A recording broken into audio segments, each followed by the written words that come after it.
Hello friends, நான் உங்கள் ஆஷிக். இன்றைக்கி வந்து பார்த்தீங்கன்னா ஹோம் அண்ட் மெயின்டெனன்ஸ் தான் பார்க்க போகிறோம். வாங்க அப்படியே மெதுவாக வீடியோக்குள்ளே போகலாம். நீங்கள் மார்னிங் எப்பயும் போல் எல்லா பேர்ட்ஸ் ஓப்பன் பண்ணி ஃப்ரீயபிளாக விட்டுருந்தேன் ஃப்ரெண்ட்ஸ்.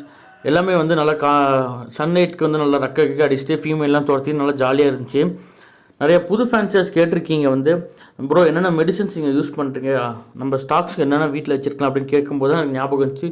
சரி, நான் ஸ்டாக்ஸ் நிறைய தீர்ந்துருச்சு. நேற்று தான் போய் வாங்கிட்டு வந்தேன். என்னென்னு பார்த்தீங்கன்னா எலக்ட்ரால் வாங்கிட்டு இருந்திருக்கேன். ஃப்ளாஜல் 400 உள்ள இன்ஃபெக்ஷன், மவுத் இன்ஃபெக்ஷன் ஏதாச்சும் இருந்துச்சுன்னா கேங்கருக்குலாம் யூஸ் ஆகும். அப்புறம் நியூரோபைன் வாங்கிட்டு வந்திருக்கேன். சிக்ஸுக்கு பெருசுக்கெலாம் அப்போ போடுறதுக்கு யூஸ் ஆகும்னு சொல்லிட்டு. அப்புறமேட்டு பார்த்தீங்கன்னா ஈவியானு டைஜின் டேப்லெட் வாங்கிட்டு இருக்கேன். அமாக்ஸ்லின் வாங்கிட்டு வந்திருக்கேன் 250. சிட்ரிசன் இருக்கும், கால்சியம் இருக்கும் 250 இருக்கும், 500 இருக்கும். அதுக்கப்புறம் பார்த்தீங்கன்னா பெரிய செஞ்சு 20 ml சிரஞ்சி சிக்ஸுக்கெலாம் ஃபீட் பண்ணுறதுக்காச்சும் வச்சுருப்பேன்.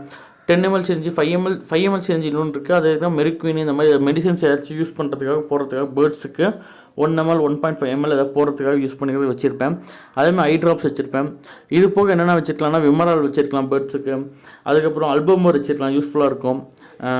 மேக்ஸிமம் இந்த மாதிரி மெடிசன்ஸ் அடிக்கடி வீட்டில் வச்சுருங்க. பேர்ட்ஸ் திடீர்னு சஃபர் ஆகாமல் டப்புன்னு எடுத்து நம்ம யூஸ் பண்ணுறதுக்கு கரெக்டாக இருக்கும். அந்த மாதிரி டைமில் நம்ம போயிட்டு பேர்ட்ஸ்க்காக போயிட்டு மெடிக்கல் வாங்குறதுக்கு அதெல்லாம் மறந்துடும் ஒரு சில டைமு. அதனாலே ஒரு சில பேர்ட்ஸ் இறந்து போகிறதுக்கு வாய்ப்புகள் அதிகமாக இருக்குது. அதனால் அப்பப்போ ஸ்டாக்ஸ் நம்ம கையில் வச்சுருக்கிறது நல்லது.